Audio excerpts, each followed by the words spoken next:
तो स्टूडेंट्स, जैसे कि अभी तक टॉपिक चला हुआ था, हम बात कर रहे थे इसमें एल्कोहल फिनोल ईथर चैप्टर चला हुआ है। तो इसी की अगर हम बात करते हैं, इसमें एक टॉपिक आता है डिस्टिंक्शन बिटवीन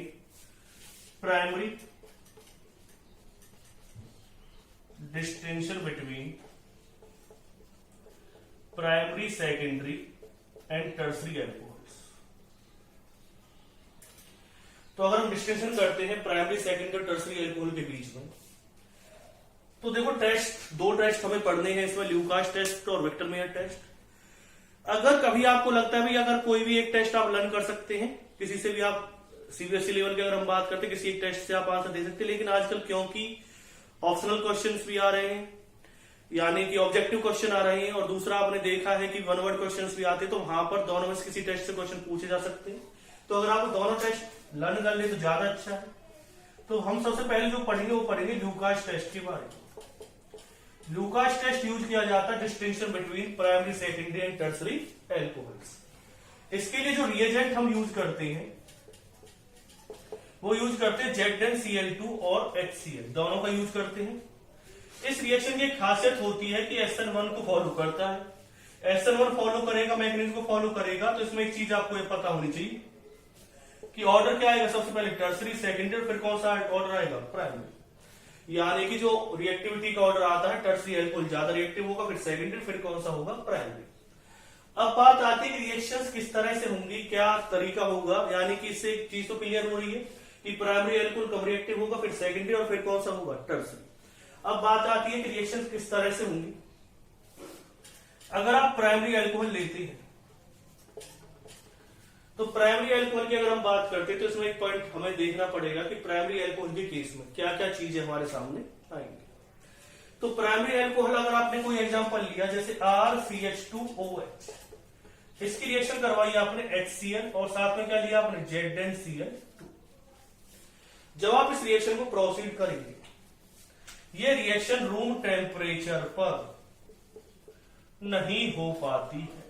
अब आप कहेंगे सर रूम टेम्परेचर पर क्यों नहीं हो पाती, वो चीज अभी हमारे सामने क्लियर हो चुकी थी, क्योंकि ये रिएक्शन SN1 के थ्रू होती है जिसमें कार्बोकैटायन बनता है, और जो कार्बोकैटायन ज्यादा स्टेबल होगा वही रिएक्शन क्या देगा, फास्ट देगा। आप जानते हैं SN1 रिएक्शन के बारे में कि रिएक्शन दो स्टेप्स में होती है। पहले स्टेप में कार्बोकैटायन की जनरेशन होती है, सेकंड स्टेप में क्या होता है, न्यूक्लियोफाइल अटैक करता है। अगर हम बात करते हैं कार्बोकैटायन, जो कार्बोकैटायन ज्यादा स्टेबल होगा उसमें क्या होगी, रिएक्टिविटी ज्यादा होगी। आप जानते हैं प्राइमरी कार्बोकैटायन क्या होता है, कम स्टेबल होता है, इंडक्टिव इफेक्ट में आप पढ़ चुके। दूसरी बात आती है कि जब कम स्टेबल होता है तो फिर कौन ज्यादा स्टेबल होता है, तो टर्सरी कार्बोकैटायन ज्यादा स्टेबल होता है। अब अगर हम बात करते हैं इसमें, जब रूम टेम्परेचर पर नहीं हुई तो क्या हाई टेम्परेचर पर रिएक्शन हो सकती है हाई टेम्परेचर पर रिएक्शन। इसमें एक चीज आप याद रख लेना कि नो टर्बिडिटी अपीयर्स। अब आप कहेंगे सर टर्बिडिटी क्या होती है, तो मैं आपके माइंड में एक चीज क्लियर कर देता हूं कि जब रिएक्शन स्टार्ट होती है, ये लिक्विड होता है एल्कोहल और एसिड के साथ रिएक्शन होता है, तो थोड़ा सा इसमें सॉलिड पार्ट बनना स्टार्ट होता है। जैसे ही सॉलिड पार्ट, जैसे लिक्विड से कोई पार्ट सॉलिड में चेंज होता है, तो शुरू में जैसे क्लाउड का कलर होता है, इसी तरह की कुछ इस तरह का प्रोडक्ट बनना स्टार्ट होता है। जब प्रोडक्ट बनना स्टार्ट होता है उसे क्या कहते हैं, हम टर्बिडिटी कहते हैं, क्योंकि इस पर रिएक्शन हो ही नहीं रूम टेम्परेचर पे, तो टर्बिडिटी अपीयर्स नहीं होगी। और अगर हम बात करते हैं सेकेंडरी एल्कोहल की, तो इसमें क्या लिया आपने RCHR, फिर क्या ले लिया OH, इसकी रिएक्शन करवाई आपने HCl के साथ, क्या लिया रिएजेंट ZnCl2। तो इसमें क्या आ जाएगा RCHR, यहां पर क्या आएगा Cl और H2O। ठीक है, इसमें टर्बिडिटी बनेगी तो सही, लेकिन ये नहीं है कि रिएक्शन स्टार्ट हुई और तुरंत टर्बिडिटी बन जाएगी, नहीं। इसमें याद रखना है टर्बिडिटी अपीयर्स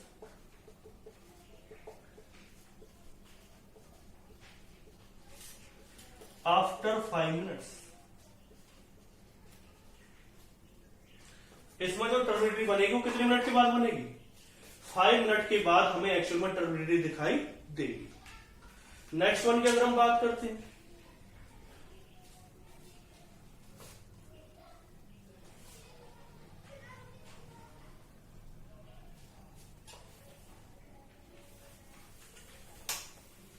इसमें एक पॉइंट आपके सामने आ रहा होगा सर कि देखो हमने बाकी तो सब चीज देखी, लेकिन ZnCl2 का क्या यूज है।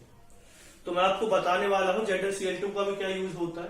पहले मैं आपके सामने एक बात क्लियर कर देता हूं कि अगर टर्सरी अल्कोहल दे रखा है तो टर्सरी अल्कोहल में रिएक्शन बहुत फास्ट होगी, और वो चीज अभी आपके सामने क्लियर भी हो चुकी है, क्योंकि ये SN1 मैकेनिज्म को फॉलो करता है जिसमें कार्बोकैटायन जनरेट होता है, और जो टर्सरी कार्बोकैटायन वो बहुत ज्यादा स्टेबल होता है।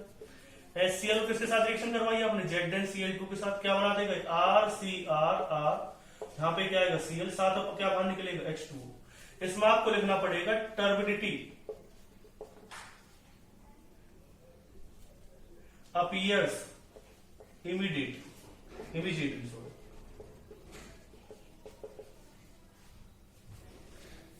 तो ये सब प्रोडक्ट बन जाएगा। तो आपको चीज समझ में आ गई होगी कि प्राइमरी अल्कोहल इस रिएक्शन को बिल्कुल नहीं देता है रूम टेम्परेचर पर, सेकेंडरी रूम टेम्परेचर पर दे देता है, लेकिन रिएक्शन 5 मिनट के बाद होगी। टर्सरी अल्कोहल देता तो है और बहुत ही फास्ट रिएक्शन देता है। किस वजह से देता है, क्योंकि रिएक्शन SN1 के थ्रू होती है जिसमें टर्सरी कार्बोकैटायन ज्यादा स्टेबल होता है।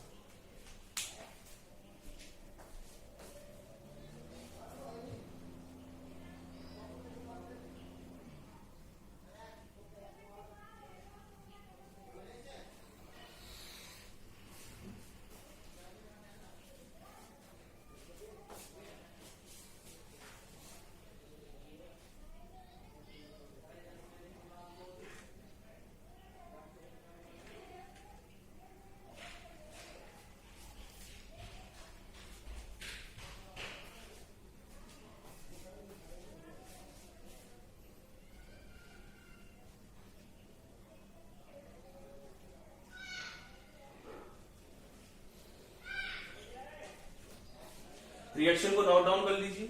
अब बात आती है कि ZnCl2 का क्या यूज है। तो ZnCl2 के बारे में बता देता हूं आपको।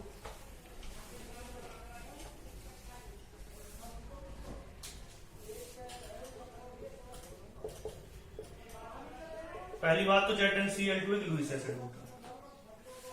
OH क्या होता है, एक बैड लिविंग ग्रुप।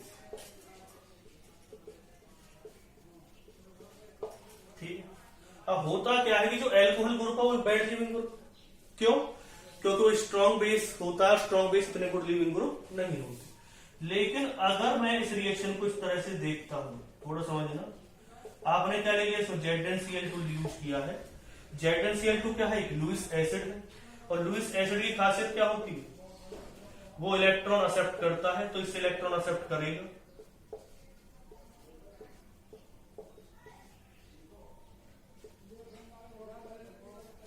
तो इसका मतलब क्या हो, जब इसने इससे इलेक्ट्रॉन एक्सेप्ट किए तो इस ऑक्सीजन के पास इलेक्ट्रॉन डेंसिटी क्या हो गई, कम हो गई, और जब इस ऑक्सीजन के पास इलेक्ट्रॉन डेंसिटी कम हो जाएगी तो इसका फायदा क्या मिलेगा हमें, इसका फायदा हमें ये मिलेगा कि जब इलेक्ट्रॉन डेंसिटी कम होने की वजह से ये जल्दी ही रिमूव हो जाएगा, यानी कि जो OH ग्रुप पहले बैड लिविंग ग्रुप था वो क्या बन जाएगा, गुड लिविंग ग्रुप बन जाएगा।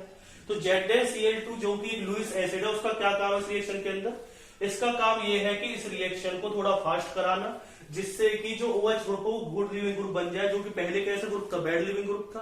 क्यों गुड लिविंग ग्रुप नहीं था वो, क्योंकि उसके पास इलेक्ट्रॉन डेंसिटी ज्यादा थी ऑक्सीजन एटम के पास, जो किसने ले ली, ZnCl2 ने ले ली है, तो उसकी वजह से OH क्या बन जाएगा, गुड लिविंग ग्रुप बन जाएगा, और रिएक्शन क्या हो जाएगी, फास्ट हो जाएगी। ठीक है, तो आपको पता चल गया ZnCl2 किसी तरह काम कर रहा है, लुईस एसिड की तरह काम कर रहा है।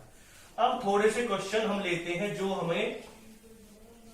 हमारे माइंड को थोड़ा सा और शार्प करेंगे, मतलब किस तरह से चीजें बदलेंगी। अब देखो, एक मैंने रिएक्शन लिखी कुछ इस तरह से, CH2 double bond CH CH2OH, और इसकी रिएक्शन करवाई मैंने HCl और ZnCl2 के साथ। पहले मैंने एक चीज देखी इसमें कि हमने एक तरह से कौन सा एल्कोहल है, प्राइमरी तो केस आ रहा है इसका, लेकिन जब मैंने इसकी रिएक्शन देखी तो इसने रूम टेम्परेचर पर भी ऐसे रिएक्शन दी जैसे कोई टर्सरी एल्कोहल दे रहा हो। मैंने अब इसके माइंड में, आपके माइंड में चीज आएगी, सर ऐसा कैसे पॉसिबल हो सकता है, तो मैं एक चीज आपके सामने क्लियर कर दूं, ये कौन सा एल्कोहल है, ये है एलाइलिक एल्कोहल। और एलाइलिक एल्कोहल की अगर मैं बात करता हूँ, उसमें कार्बोकैटायन बनाने की कोशिश करता हूँ, तो कार्बोकैटायन मतलब क्या, OH जाएगा तो उस पर कैसे चार्ज आएगा, पॉजिटिव, और ये कार्बोकैटायन रेजोनेंस की वजह से क्या हो जाता है, स्टेबलाइज हो जाता है। जब रेजोनेंस की वजह से स्टेबलाइज होगा तो आप जानते हैं रेजोनेंस की वजह से कोई चीज अगर स्टेबल हो रही है, कार्बोकैटायन अगर स्टेबल हो रहा है तो उसकी वजह से क्या हो जाएगा, इसकी रिएक्टिविटी क्या होगी, फास्ट हो गया एलाइलिक एल्कोहल की। क्योंकि वो रेजोनेंस की वजह से क्या हो रहा है, स्टेबलाइज हो रहा है। पहले जो कार्बोकैटायन थे, जो प्राइमरी एल्कोहल थे, वो कोई भी रेजोनेंस की वजह से स्टेबलाइज नहीं हो रहे थे, लेकिन ये रेजोनेंस की वजह से स्टेबलाइज हो रहा है, इसलिए जो रिएक्शन है वो क्या हो जाएगी, फास्ट हो जाएगी। ठीक है। अब और एग्जाम्पल लेते, जैसे कि आपने ले लिया CH2CHOH, HCl और ZnCl2, लेकिन ये रिएक्शन नहीं देता। अब आप कहेंगे ये क्यों नहीं रिएक्शन देता? इसका नाम है vinyl alcohol. Vinyl alcohol reaction क्यों नहीं देता है, तो वो चीज समझ लीजिए। बहुत से सोच रहे होंगे सर ये प्राइमरी एल्कोहल है, तो पहले वाली बात आ जाएगी प्राइमरी एल्कोहल तो रिएक्शन क्यों देगा। तो एक चीज मैं आपको बता देता हूं, इससे पहला जो एल्काइलिक एल्कोहल है उसमें एक चीज और लिख लेना यहाँ पे एल्काइलिक एल्कोहल के केस में कि टर्बिडिटी अपीयर्स इमीडिएटली। अगर इसकी बात आती है रिएक्शन क्यों नहीं देता, फिर कार्बोकैटायन बना करके देखो, इस पे किस चार्ज आ गया, positive. Less stable carbocation, less stable carbocation क्यों है, क्योंकि इस वाले केस में CH के ऊपर कैसे चार्ज आ रहा है, positive charge. sp2 hydride carbon के ऊपर कैसे चार्ज आ रहा है, पॉजिटिव चार्ज। मोर इलेक्ट्रोनेगेटिविटी होती है इसकी, और मोर इलेक्ट्रोनेगेटिविटी के ऊपर अगर क्या आ जाए, पॉजिटिव चार्ज आ जाए, तो वो स्टेबल नहीं होता है। अगर किसी मोर इलेक्ट्रोनेगेटिव के ऊपर पॉजिटिव चार्ज आ जाता है तो वो ज्यादा स्टेबल नहीं होता।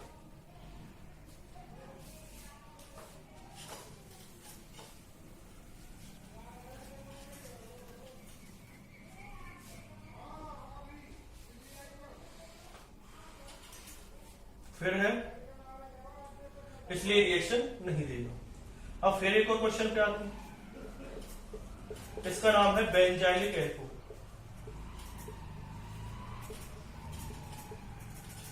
ये भी अगर हम ZnCl2 के साथ रिएक्शन देते हैं इसकी, और क्या लेते हैं, HCl लेते हैं, तो ये भी बहुत फास्ट रिएक्शन देता है। अब आप कहेंगे सर ये भी तो प्राइमरी एल्कोहल, ये क्यों फास्ट रिएक्शन दे रहा है, तो इसमें भी वही चीज आएगी, इसका कार्बोकैटायन आप बना करके देख लेंगे।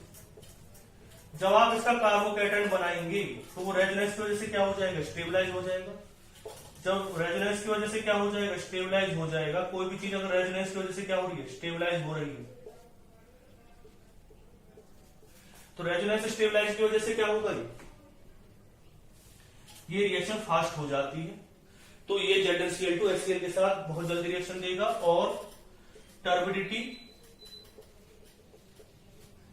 अपीयर्स इमीडिएटली,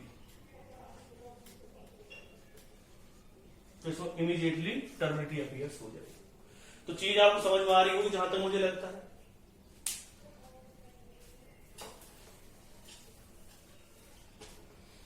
अगर क्या लिया है आपने, फिनॉल ले लिया, अब आप कहेंगे सर ये तो सेकेंडरी एल्कोहल आ गया, रिएक्शन देगा, बहुत फास्ट रिएक्शन देगा सर, ये तो मतलब कि 5 मिनट के बाद जब टर्बिडिटी मिल जाएगी, मैं कहूंगा रिएक्शन ही नहीं देगा। अब आप कहेंगे क्यों सर, तो मैं एक चीज बता देता हूं, क्योंकि फिनॉल की अगर हम बात कर रहे हैं और लूकास टेस्ट की अगर हम बात करते हैं फिनॉल में, क्यों नहीं देता लूकास टेस्ट को फिनॉल, तो एक चीज समझिए, इसका कार्बोकैटायन बना करके देख लो, बेंजीन के ऊपर कैसे चार्ज आ रहा है, पॉजिटिव चार्ज आ रहा है, और बेंजीन के ऊपर यार फिनाइल कार्बोकैटायन ज्यादा स्टेबल नहीं होता है, ये आपको पता ही है, क्योंकि sp2 हाइब्रिडाइज्ड कार्बन है। sp2 हाइब्रिडाइज्ड कार्बन यानी ज्यादा इलेक्ट्रोनेगेटिविटी, और ज्यादा इलेक्ट्रोनेगेटिव के ऊपर पॉजिटिव चार्ज स्टेबल नहीं होता है। या आप ये कह लीजिए क्योंकि SN1 रिएक्शन है, और SN1 रिएक्शन को या न्यूक्लियोफिलिक सब्स्टिट्यूशन रिएक्शन को फिनॉल इजीली नहीं देता है।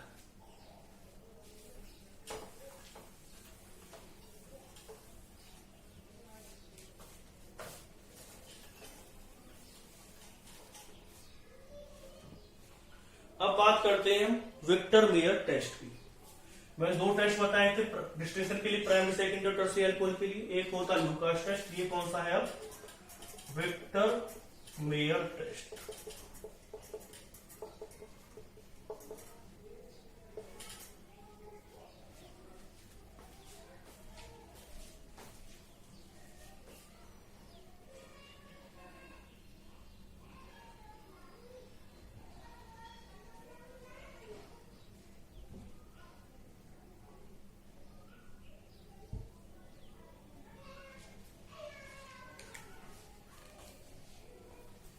तो विक्टर मेयर टेस्ट की अगर हम बात करते हैं, अगर हम प्राइमरी एल्कोहल के लिए बात करेंगे, तो आपने लिया CH2OH, पहली रिएक्शन क्या होगी? वही सब्स्टिट्यूशन रिएक्शन आप पहले भी कर चुके हैं इस एल्कोहल उसमें, एल्डिहाइड बनी हेलो एल्केन और हेलो एल्कीन, आई आ जाएगा यहाँ। फिर इसकी रिएक्शन करवाएंगे AgNO2 से, ये रिएक्शन भी आप पहले ही कर चुके हैं। क्या बना देंगे? RCH2NO2। सबसे पहले क्या लिया आपने? प्राइमरी एल्कोहल, इससे क्या आ गया है? आयोडो एल्केन बन गया। फिर इसकी रिएक्शन किसके साथ करवाई आपने? ये नाइट्रो एल्केन बन गया। इसकी रिएक्शन किससे करवानी है आपको? होनो, होनो मतलब समझ रहे हो? नाइट्रस एसिड के साथ। तो बना देगा RCH2, इसका H2 बाहर निकलेगा, इसका O बाहर निकलेगा, समझे ना? इसका H2 बाहर निकलेगा, इसका O, तो सब प्रोडक्ट बनेगा NaOH NO2। इसका नाम है नाइट्रोलिक एसिड।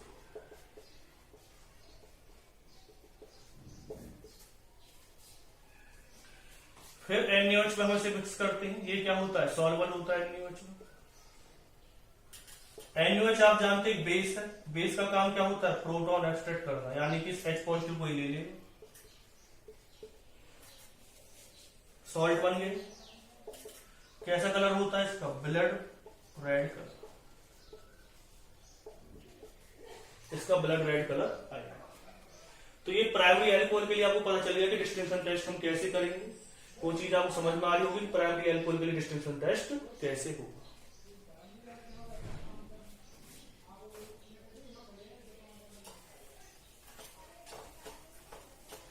फिर है सेकेंडरी एल्कोहल के,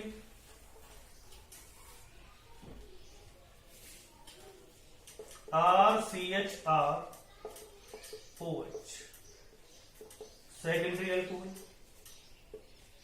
इसके अंदर वही रिएक्शन आपको याद होनी चाहिए, P प्लस माइटू क्या बना देगा? RCH, यहां पे क्या आ जाएगा? AgNO2, RCHR, यहां पर क्या आ जाएगा? NO2।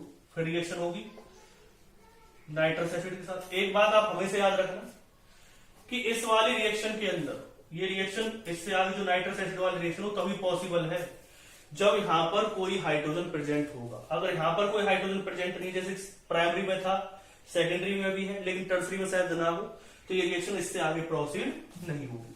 तो अगर हम बात करते हैं RCR, यहां पर क्या आ जाएगा? N double bond N NO2, इसका नाम क्या होता है? इसका नाम है सूडो नाइट्रोलिन। इसकी रिएक्शन करवाई NaOH के साथ, लेकिन ये सॉल्वल नहीं होता, इनसॉल्वल होता है। क्या बना देगा? इसमें हमें एक ब्लू कलर का कंपाउंड अपीयर्स होगा। तो उसमें रेड, ब्लड रेड कलर आ रहा था, तो हमने बता दी प्राइमरी एल्कोहल है। और ब्लू कलर आता है तो कौन सा एल्कोहल होगा? सेकेंडरी एल्कोहल होगा। रिएक्शन आपने देख ली। अब बात करते हैं हम टर्सरी एल्कोहल की। तो टर्सरी एल्कोहल की रिएक्शन कैसे होगी वो समझिए।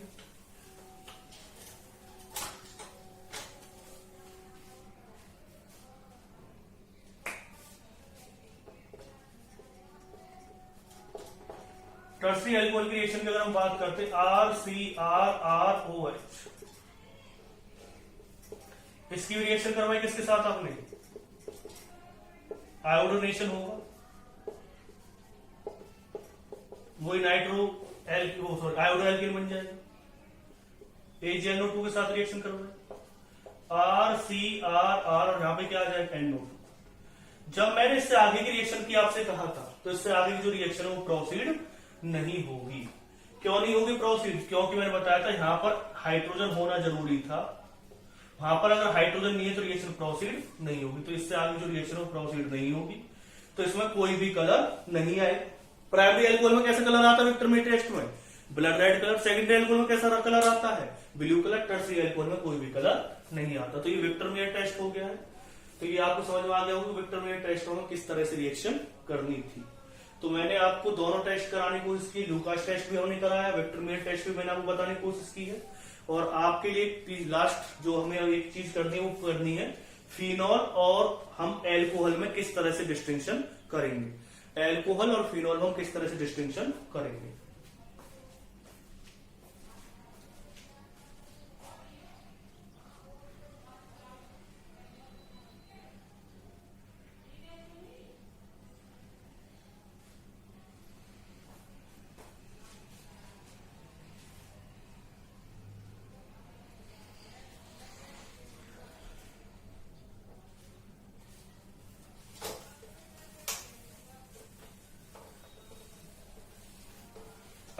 एल्कोहल और फिनॉल के टेस्ट की बात करते हैं, डिस्टिंक्शन बिटवीन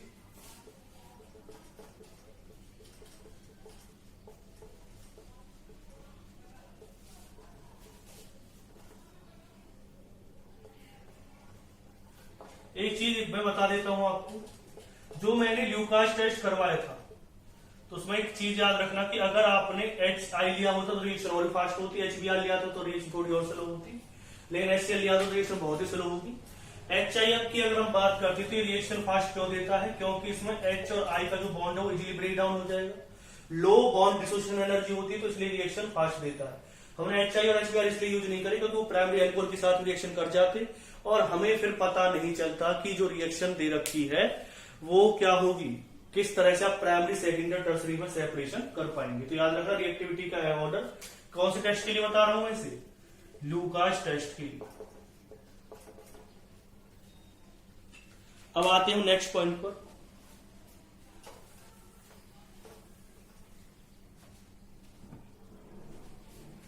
तो सबसे पहले है लिटमस टेस्ट। लिटमस टेस्ट की अगर हम बात करते हैं तो ये लिटमस टेस्ट आराम से दे देगा। कौन, फिनॉल क्या करता है, ब्लू लिटमस पेपर को टर्न्स इनटू रेड। जो ब्लू लिटमस पेपर हो किसमें चेंज हो जाएगा, रेड में चेंज हो जाएगा। एल्कोहल के केस में क्या है, नो चेंज। तो क्योंकि फिनॉल का एसिडिक करेक्टर ज्यादा होता है किससे, एल्कोहल से, तो आप इससे आराम से क्या कर सकते हैं, पता लगा सकते हैं किसका, कि एल्कोहल और फिनॉल में क्या डिस्टिंक्शन होगी। ठीक है, अगर NaOH की अगर हम बात करें तो कोई एल्कोहल अगर आप लेते हैं, जैसे आपने ये एल्कोहल लिया और इसके NaOH के साथ रिएक्शन करवाए तो ये रिएक्शन पॉसिबल नहीं होगी। और अगर हम किसके साथ रिएक्शन करवाते हैं, अगर हम इसकी रिएक्शन फिनॉल के साथ करवाते हैं तो इमीडिएटली रिएक्शन दे देगा, क्योंकि इसका नेचर क्या होता है, मैंने रिएक्शन करवा भी रखी है आपको। जब मैंने फिनॉल की प्रॉपर्टी आपको पढ़ाई थी, केमिकल रिएक्शंस आपको पढ़ाई थी, और किस वजह से रिएक्शन देता वो आपको पता ही है। ये इस वजह से रिएक्शन देता है क्योंकि फिनॉल ज्यादा एसिडिक है और एल्कोहल क्या होता है, एल्कोहल कम एसिडिक होता है। ठीक है, तो ये चीज आपके माइंड में क्लियर हो गई होगी।